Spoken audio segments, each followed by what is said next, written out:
anymore. Also, this is the first time anyone has referred to me as the voice of calm. So usually, the introduction part always feels kind of weird and awkward and resume-y to me. So I added a picture of my dogs. And the first time I did this, this was what was on social media. Nothing else I said but my dogs, which I feel good about. I'm fine about. This is Theodore Roosevelt, Winston Churchill, and Maximilian Robespierre. I bet you can guess which one thinks they're in charge. There's also the cat named Alita, 9 chickens, and Dominic. So Dom is living proof that marrying someone who gives good code reviews is a good life strategy. So when I give professional talks and workshops on building software and building systems of software, I introduce myself like this. I say that I was a full stack engineer. What does that even mean anymore? A back-end engineer. And I say that I built enterprise software. By this I mean we put a lot of code into a monolith, a lot of code. And I say that I built software at scale, which means varnish, a lot of varnish. And also things like multiple database in the back end with failovers. It was very complex, at least it definitely seemed complex to us at time, database replication. And now I'm a systems architect, and I design and build systems of software, as I think many of us are. And all the buzzwords again, event-driven, asynchronous, platforms. What's a platform? I want someone to tell me what a platform is, because I'm hearing it used to mean all kinds of things that don't have anything in common. And now, instead of at scale, it's in relationship, right? So predominantly, I'm designing software to be in good relationship with other pieces of software across multiple and down multiple layers. I also, of course, mean people, the relationships between the people building software, because there is no such thing as a technology system separate from a social system. That is just delusion that we carry. Every system is a socio-technical system, and if you want to change a system, I didn't put my Conway slide in, because I think with this room, we didn't need the Conway slide. But in case you don't know, the way that organizations think and communicate is the system that they will build, which makes sense, right? What we think about, what we talk about, is what we push to production. So this is all true. This is what I say, and it's all true. I was an engineer. I've played engineering leadership roles. Now I'm a systems architect, played the role of principal systems architect for a couple of big organizations you would know. Doing a greenfield project right now with the team. I got to pick every single person on the team and decide exactly how we were going to do artifacts of everything. It's heaven. I hope it lasts for a little while anyway. But this is only half of the story. I've only been telling half of the story. And I was like, I think it's time to tell the other half. So the other half begins with, I was 33 years old when I learned how to code. I went through a rabbit hole in a university. I'd gone back to school to study physics, but then I fell in love with programming. And I really wanted to see how far that rabbit hole went. And this was a seemingly big shift for me, because the first time I went to university, I was a theater major. And right now, I am proving my family wrong, that it was not a waste of money. You will use those skills for the rest of your life. So I wrote term papers on a typewriter, because no college kid in Boston had a PC when I went to school the first time. I made phone calls from a payphone at the end of the hall. Cell phones had just become publicly available, and they cost $14,000 each in today's dollars. And we were spending our spare change on pot. Right? And then subsequently on Steve's Ice Cream. If you have never had Steve's Ice Cream in Boston, go to Boston. I don't even know if they have it anymore. You might have to track it down. But if you're high, it's the best ice cream ever in the world. Maybe you have to also be 18 years old. I don't know. So when I left the house to go see a movie. And I read magazines. I lived in the library, right? Stacks of books. I used to own an independent bookstore when such things were, I was going to say economically viable. That's a lie. It was charity, but it was an enjoyable time of my life.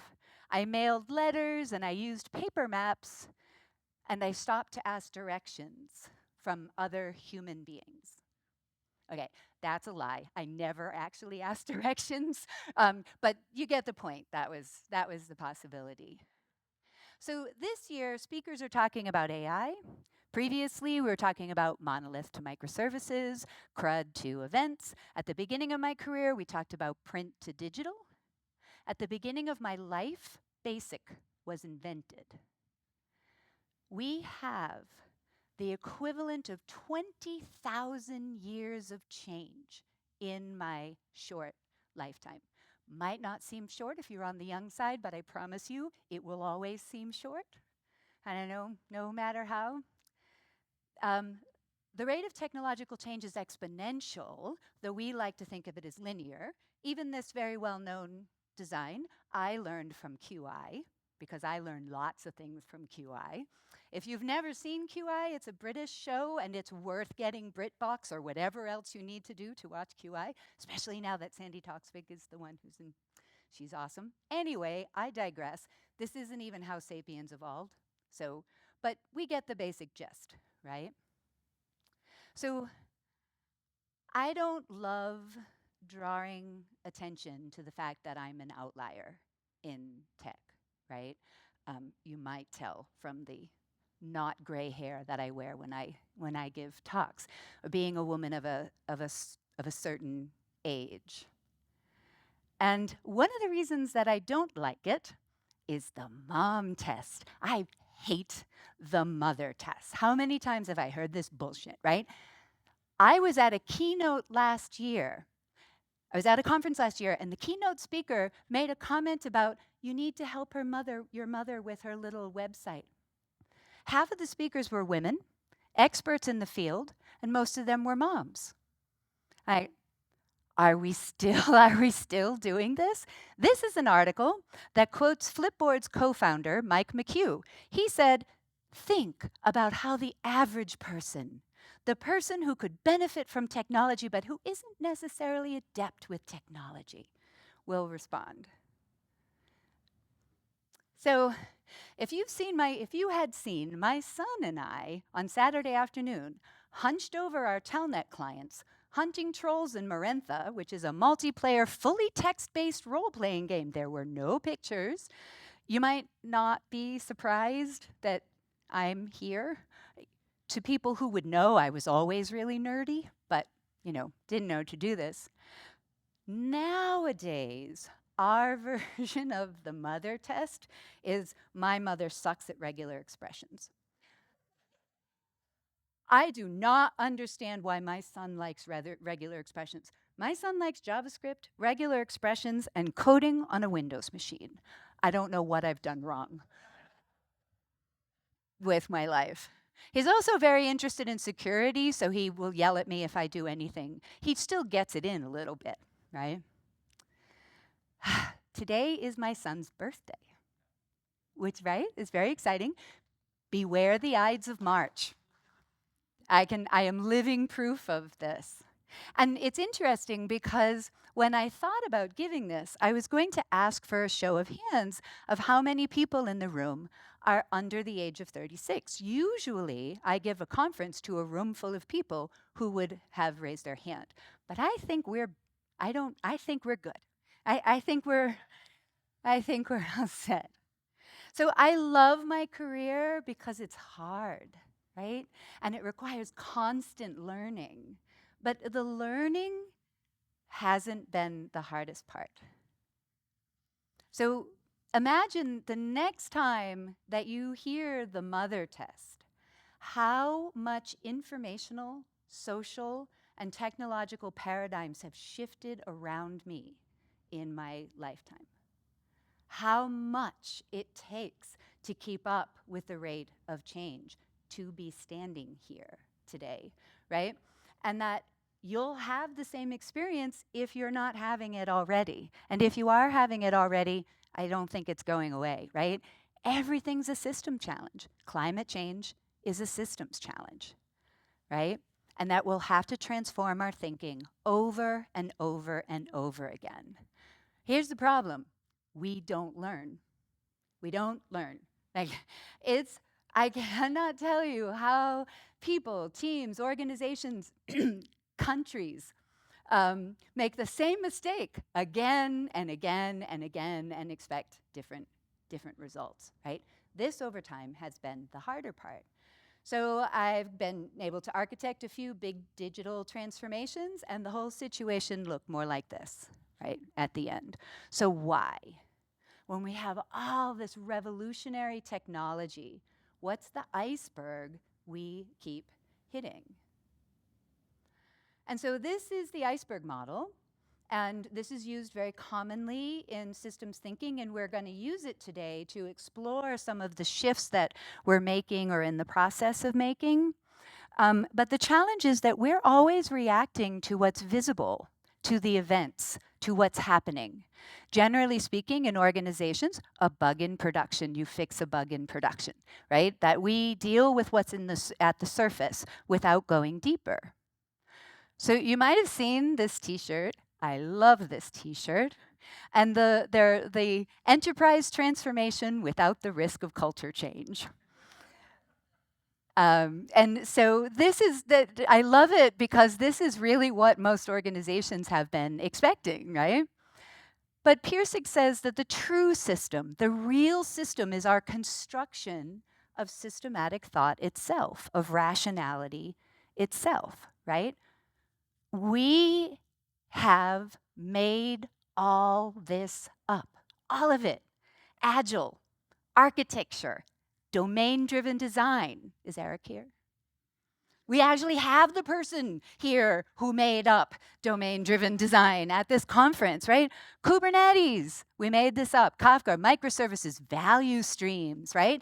We made it up and we can evolve it.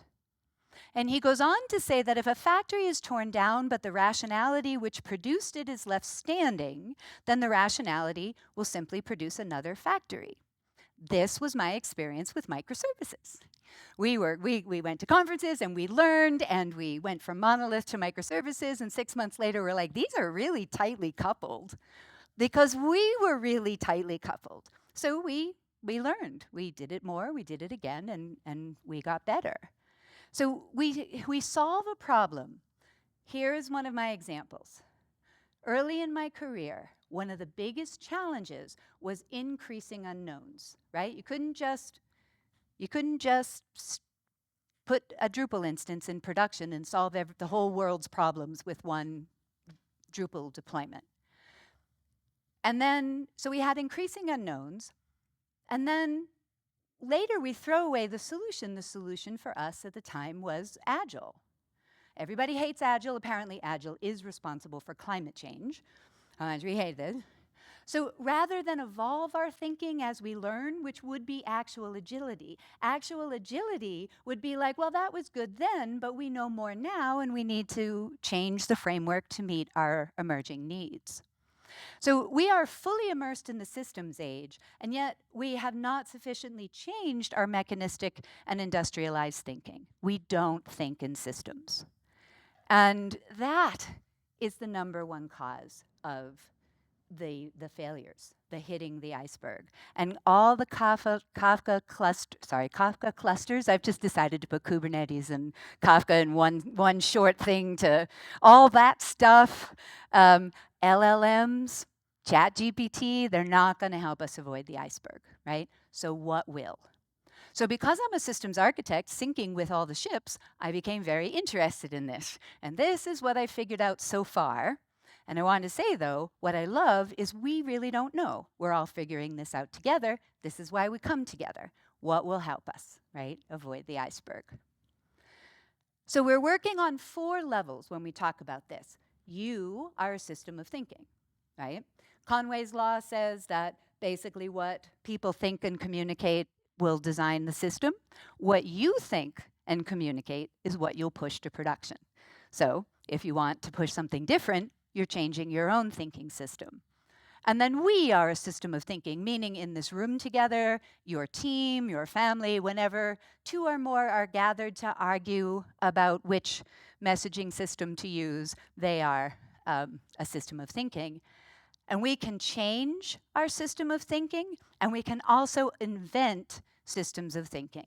And we'll need to, because the old way of working isn't going to work for us. So I correlate 4 shifts to go along with those 4 layers. The first one is value knowledge work, right? Which is different. We'll have some fun adventures in what I mean by that. And shift 2, thinking well together. Obviously, we're all in this together. As complexity increases, there's no hero. There's no hero developer that's going to come along and save the day. We're going to have to figure it out as a group. Also, discovering leverage points as opposed to the events on the surface, which we'll talk about. And the last one is changing the paradigm.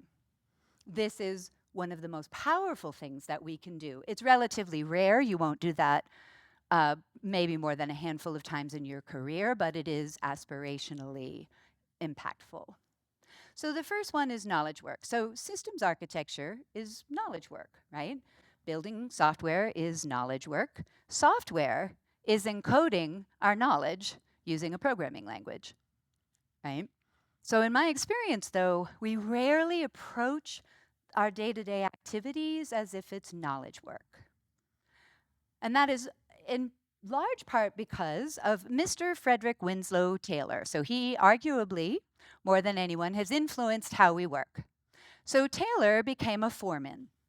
And he said he was just constantly impressed by the failure of his team members to produce more than about a third of what he decided they should be able to produce every day.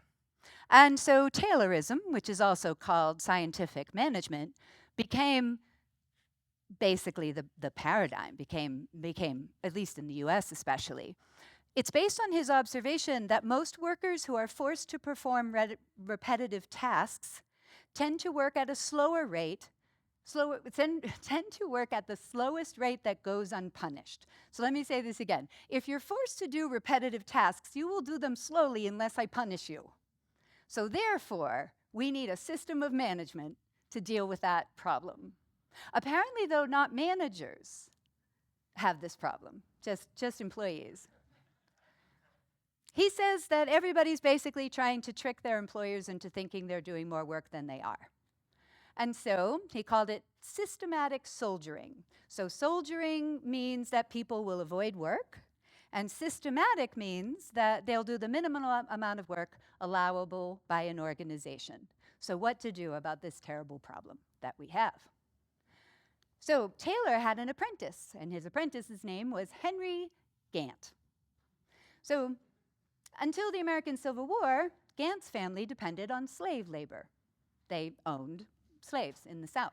They lost all their land in the American Civil War, so Gantt moved to Baltimore, where he met Taylor, and later on became a major proponent of scientific management.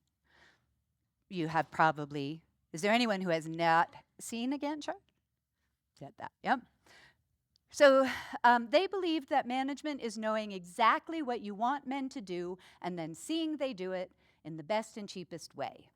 They also mean fastest. This was a moving, all of these things were important. They would have been a big fan of 10x developers. They would have paid you by lines of code. So the faster your code, the more money you made. The slower you coded, the less money you made. I don't think it matters whether it has impact. I think it just matters that it exists. And also, they were very big proponents, as was everyone at the time, that their control over your body. When a manager tells you to walk, you walk. When a manager tells you to sit down, you sit down, right? We see this now in the back to the office. There is no scientific, as a matter of fact, the studies have shown we work better in a hybrid situation with more flexibility. But this idea that if you're not in the office, you're not as productive, has come down to us through generations since, since the pre-Civil War time. So if we then use the iceberg model to start with this core mental model that workers are inherently lazy, that workers avoid work, then we need a hierarchy. We need to structure a hierarchy to control productivity. And the patterns that and the trends that we create is task-driven development, right? That you need to be given tasks and you need to be able to go through the tasks as quickly as possible. And then this leads to our meeting expectations, right? That's our job. Our job is to meet expectations. And the challenge is they're normalized expectations. We think this is the way it is. This is the way that it is. And it is. I mean, undeniably, it is the way that it is. And that normalized aspect of, right, this is the way. But we're taught to expect this from a very young age. Right? Peter Senge says we'll never transform the prevailing system of management without transforming our prevailing system of education. They are the same system.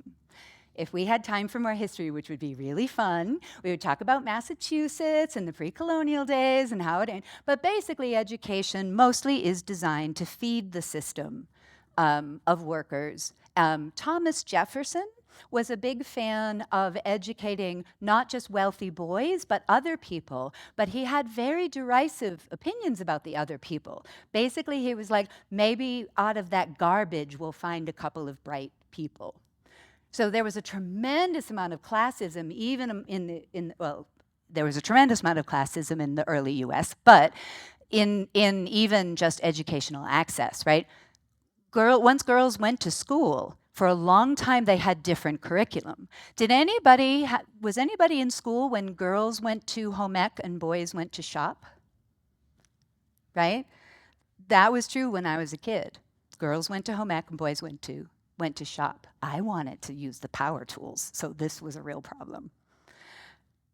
So when does maturity happen, right? Because I was a parent of, does anyone want to guess what, I think you can guess what my son does for a living now, right? Based on the regular expressions thing, right? So I was a parent before I was a technology leader, and it's often struck me how nanny culture engineering manager roles are in a lot of organizations, right? I'm not interested in making sure that adult people do their work. I want to do hard things together. Like that to me is an ecosystem of leadership, right? Doing knowledge work. One sec. So Larry Pirsig, who died last year, is one of my favorite thinkers on knowledge, what knowledge is and how organizations use knowledge. He worked with NASA, for example. And he said that those companies that don't adapt to understanding knowledge as a force of production will slowly die, and they will never know what killed them. And he also said that emphasizing knowledge stock to the detriment of knowledge flow is one of the biggest mistakes that company makes. So what does a whiteboard test? Right? Knowledge stock. What do you already know? A more relevant question is, you don't know how to do this. Will you be able to figure it out? And will you be able to help other people learn and figure it out? And will you be able to think about complexity and adapt to circumstances as they change? So if we wanted to do knowledge work, the core mental model would be how I would define knowledge, which is expertise, critical thinking, and interpersonal skills. And that these things is what generates value. Our value to an organization is our ability to cultivate expertise, critical thinking, and have good interpersonal skills. And so we'd need a hierarchy to support mastery and knowledge flow. Now notice I'm still saying hierarchy because all systems have a hierarchy. Hierarchy is a very systems-friendly thing.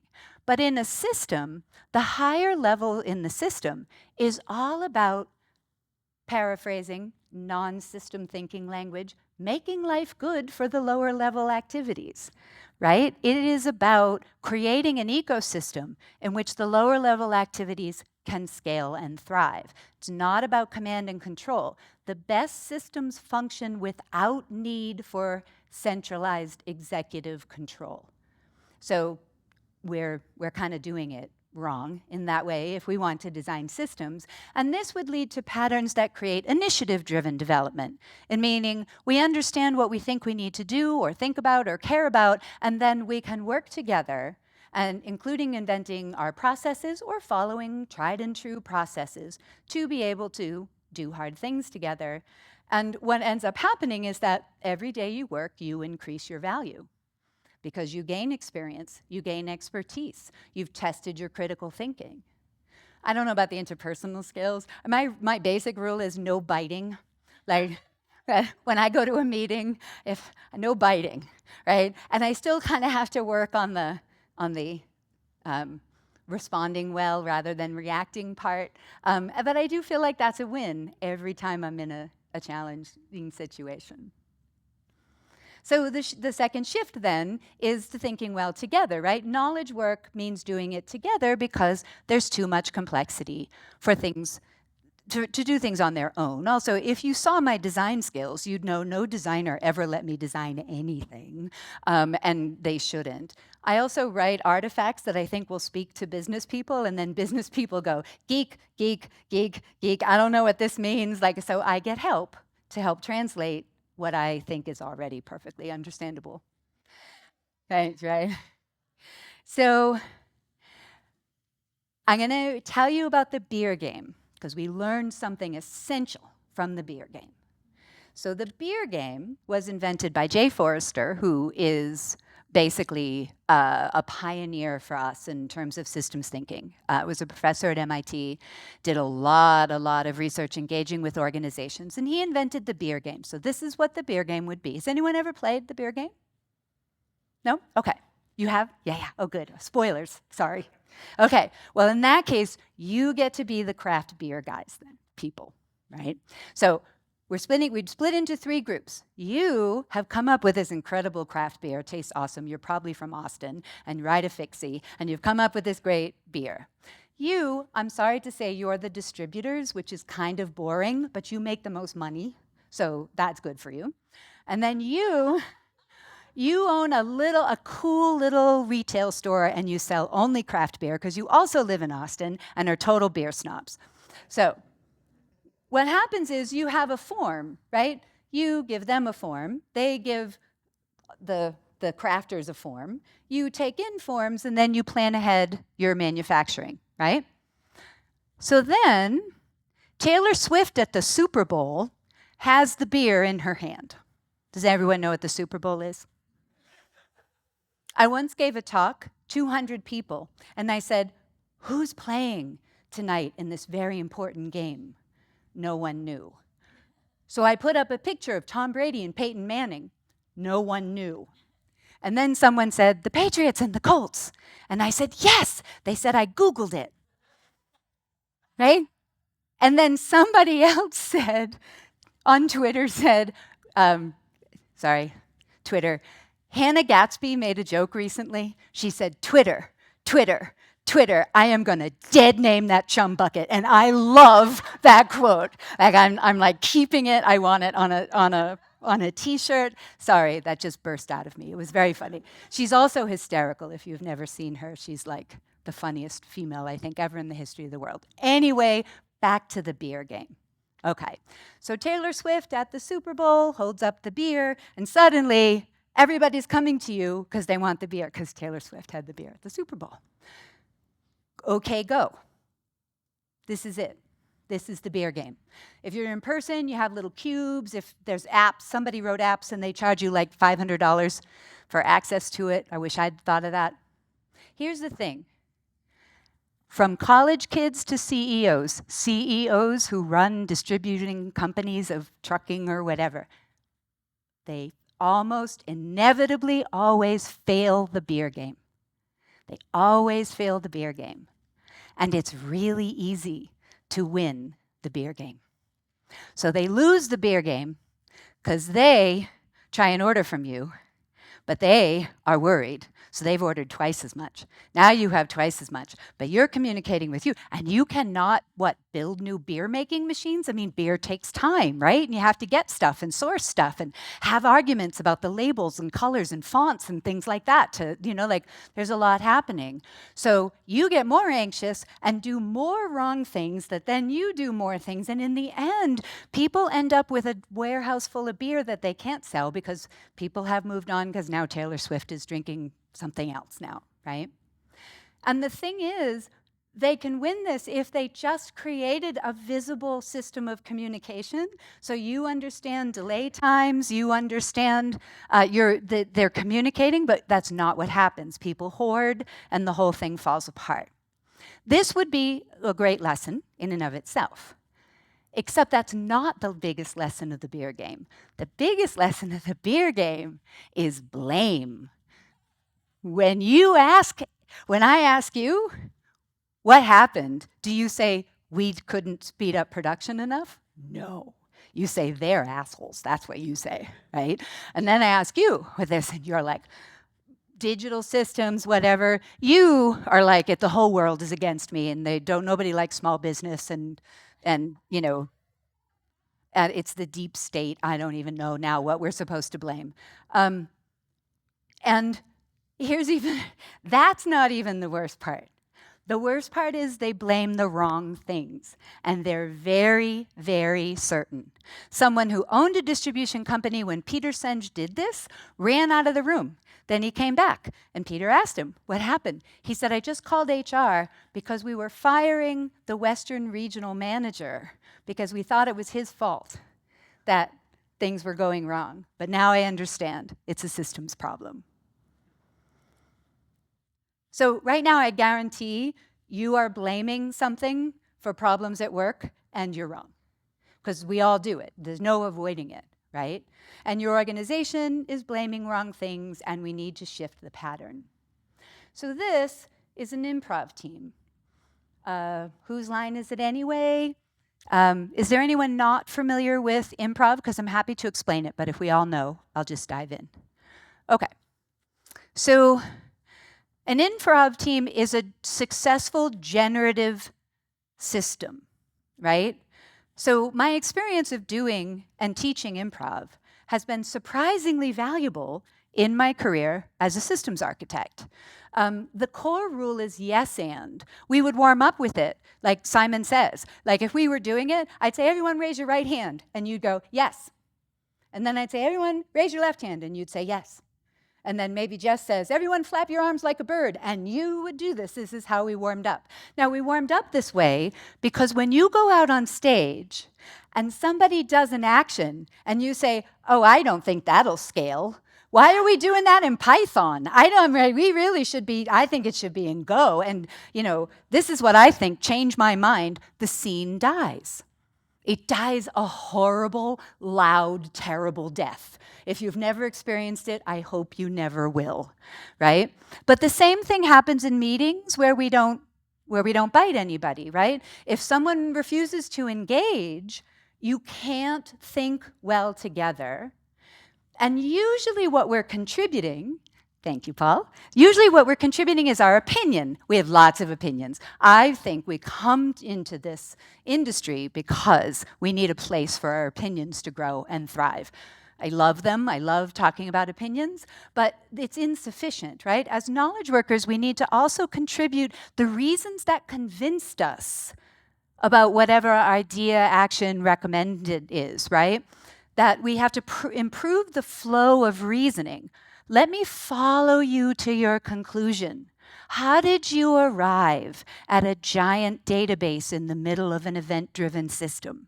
Take me on that journey, because there's probably something in there that matters to know, right? Whether I agree or disagree. And I don't have to agree. I can contribute other ideas and other reasons. This is how we are a one big improv team. When we think together and we are creating cohesion and we suffer the same kind of awfulness when you're in a meeting with people that are like, this won't scale, change my mind, right? So one thing we can do is bring more of this intention into our interactions, synthesizing knowledge, experience, and sound judgment. This is not my knowledge. I need the designer's knowledge, and I need other engineer knowledge, and I need the person who thinks Kubernetes is the solution to everything, including climate change knowledge, right? I need all of these things, and then I use sound judgment. I don't hold them all equal, right? I use sound judgment to discern and create a recommendation based on valid reasons. I don't know what I thought I'd do as a systems architect, but this is mostly what I do. And I depend on people who also do this, right? We're weaving a web of knowledge when we're building knowledge. So if you want to deliver an impactful outcome that improves the system, then this systemic reasoning, the ability to reason together about our circumstances, has to be reinforced as the pattern, as the norm, right? That's how we communicate, that's how we show up together, which means we need processes that construct conceptual integrity. Rather than silo us and continue the product hates tech, tech hates product wars, we instead develop structures and processes that help us make visible the kinds of solutions and reasoning and impact that we're having with these decisions. And at the core would be that teams are greater than the sum of their parts. As a systems architect, I only want to put two pieces of software into relationship if I get something that I can't get from either piece of software alone, right? And that is also the case with people and teams. When you bring two people together, two teams together, the goal is together they can accomplish something that they can't accomplish alone. And so in order to really make a difference in a system, we have to look for leverage points instead of solutions and fixes. They're kind of the same thing, but a leverage point is a place to intervene in a system. It's a place where you can make a change that will have lasting impact. And we know this is really challenging because Jess showed us science yesterday to say that eventually no changes have lasting impact. So I remain hopeful because I like to be delusional, but we still, for technology systems, this, especially as complexity in information systems is increasing, this still is incredibly impactful and very, very difficult. We can't find leverage points through reductionism, meaning we can't break everything down into the parts and then look at the parts. Because in systems, and this will be increasing, that systemic patterns exist in the relationships between the parts. Have you ever tried to find a bug in a decoupled system?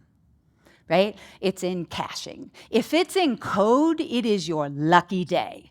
Like, that's awesome, right? But it's pretty much never in code. It's in relationships and patterns in the system. It's something is caching something. It's, eventual consistency is like eventual consistency, right? It's in the timing. It's in the choreography, asynchronicity. So I'm going to give an example. And I'm actually doing a hands-on systems design workshop next month, or in June, at Domain-Driven Design Europe. And I encourage you, if you're going to be there, take pity on us and come, because it's kind of scary, and you're very friendly. So please come and be friendly in the room. But I'm going to use this example. So according to a study in 2022, 91.88% of software developers worldwide are male. And the vast majority of them are younger than my son, under 35. So we say we want to hire more women. That's a goal. We want to make that visible, and we want to measure it, right? But what are the patterns and trends that led to 91.88%? They exist. What are they? And what are the structures that keep that outcome reoccurring? And they'll be in how we hire. So for example, if we go to conferences where 90% of the attendees are male and we post jobs about software development jobs at these conferences, that's going to be part of the structure that is related to the outcome. Also, how are girls educated? Is there a difference by the time you're 6 in how you perceive this as a career path? And what are the core mental models that need reconsidering? So we often retrospect to justify outcomes with our core mental models, right? Boys are naturally more inclined. As genitalia and coding are not interrelated, I think that's not really probably going to hold up. And actually, science shows us, generally speaking, that women's code is not much more. Women's code is better accepted according to a study that GitHub did, but only if they are not identified as women. When they're identified as women, their code is not accepted as often. So, and this is not like, again, we blame and we blame the wrong things. No blame. We have a system that reinforces itself. What are the patterns and trends we would have to look at that to find a leverage point, to find something we can do differently that really does lead to the outcome that, that we're looking for? And this is counterintuitiveness, right? So Jay Forrester says that people who know a system often know intuitively where to find leverage points, but they're pushing it in the wrong direction. So not only do we blame the wrong thing, we then do the wrong thing. And we do the wrong thing that makes the problem worse, right? This is our way. And and of course we do, because we build blind spots into our systems. Our blind spots are part of our systems, right? And so we often need to poke around and experiment and try things in order to figure it out, because we can't see them. And most of the time, the call is coming from inside the house. We are causing our systems problems. And if we look, we can discover how we're causing them, and we can make them better. But again, back to blame.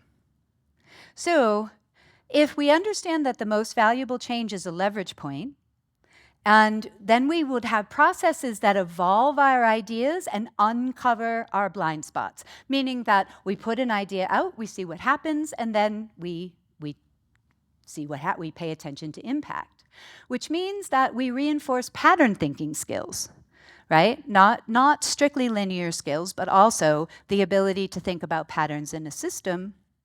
And this means we design for emergence. And so what emergence means is that when you put two parts together, you get more than any of them would have done alone, right? This is what we get when we find leverage points.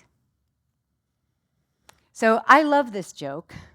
And all systems I work on now have both, right? But one of the things about counterintuitiveness means when you do find a leverage point, no one will believe you, right? And so this is a giant skill for us to master. What do you do when you're the only one who sees something that can make a difference? This is a whole nother talk one day, right? And it leads us to the skill is about changing the paradigm. So not all leverage points are equal. So according to Donella Meadows, if you've not read Thinking in Systems, a primer, highly recommend it.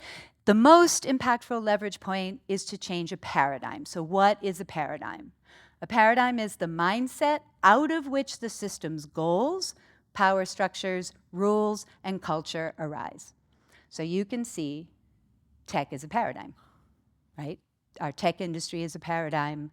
All the systems we talk about, they are all part of what we've invented.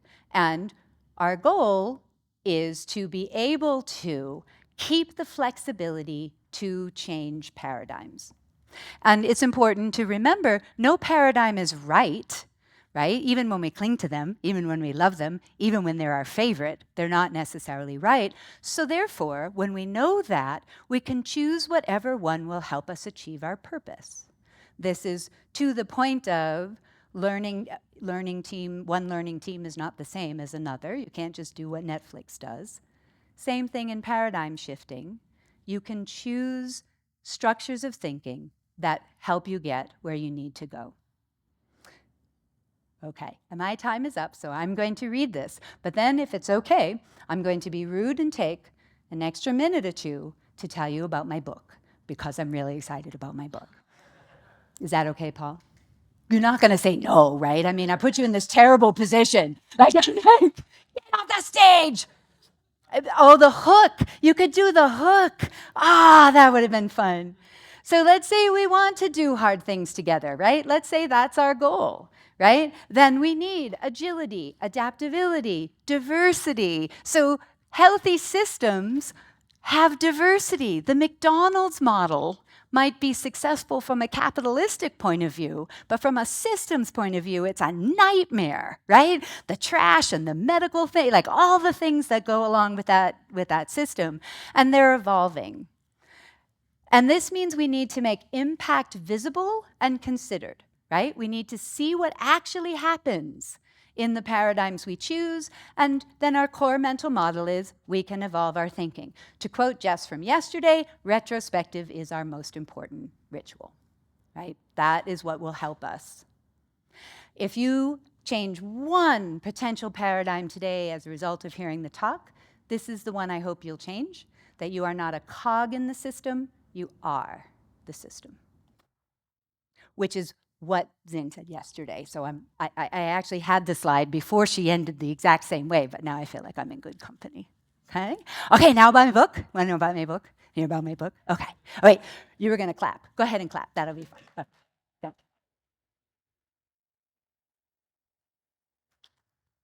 So I have killed myself for the last year and have written this book. It is out in early release on the O'Reilly platform. So if you want to be someone who tells me how to make it better, read it over the next month or so, because then it goes to production and I can't make any changes. And it'll be out in the fall. They say October, but they're very excited, and so I think maybe it'll be a little sooner. I also do hands-on live event if you want to apply this theoretical talk to actual things that we do. The next one is April 16th. There'll be another one in July. And then also, I do a lot of traveling. So in-person hands-on workshops. Also, I'm putting out a resource library that has all kinds of different talks and resources and books and things that other people have done. Because remember, synthesize knowledge and experience? That's what I'm doing online, so you can go there. And I hope that will be coming soon, newsletter, all kinds of fun stuff. So go, let me know if you want to keep in touch. Pick a workshop, a hands-on, and join me. And remember, you're all coming to the Systems Design Workshop in Europe if you're going to be there, right? Okay. Thank you so much. Take care.